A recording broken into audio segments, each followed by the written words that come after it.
Alors, avec l'année 2017 derrière nous, c'est toujours bon de revoir ses rendements et de les comparer à un barème. Donc, c'est un outil très important pour évaluer votre conseiller, donc voir est-ce qu'il livre la marchandise à long terme. Et votre conseiller n'est pas obligé de vous fournir les barèmes, donc ce n'est pas requis par la loi. Dans ce cas-là, on va vous les fournir pour cette année et pour les 5 dernières années. Donc, comme vous pouvez voir, la bourse canadienne, cette année, elle a fait 9 son rendement sur 5 ans composé est de 8,5 La bourse américaine, cette année, ramenée en dollars canadiens, elle a fait 13,4 et dans les 5 dernières années, elle a fait plus de 20 composé, donc un très bon rendement. Et les obligations canadiennes, qui est un univers d'obligations gouvernementales et corporatives, elles ont fait un peu mieux que l'inflation.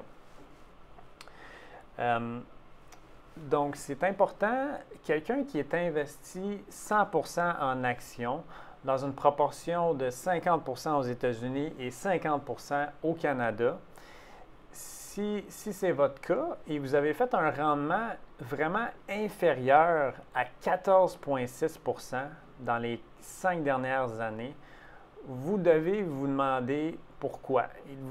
En fait, vous devez poser la question à votre conseiller, qu'est-ce qui explique cette sous-performance? Donc, alors, ce tableau-là vous donne vraiment une bonne idée là, de ce que vous devriez être en mesure de vous attendre comme rendement dans les 5 dernières années. Et ça vous donne, si vous êtes investi, par exemple, 50% actions, 50% revenus fixes, vous êtes en mesure de vous attendre un rendement d'à peu près 8,6 dans les 5 dernières années. Et des questions très importantes par rapport au barème que vous devez poser à votre conseiller. Est-ce que le barème inclut le dividende? S'il n'inclut pas le barème, ça va sous-évaluer les rendements.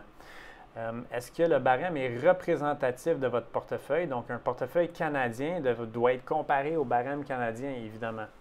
Et puis, est-ce que la monnaie de votre portefeuille, donc si votre portefeuille est en canadien, votre barème aussi doit être en canadien. Alors, c'est 3 questions importantes à poser à votre conseiller. Alors, on va afficher les barèmes sur notre site. Vous allez pouvoir vous y référer. Alors, merci beaucoup.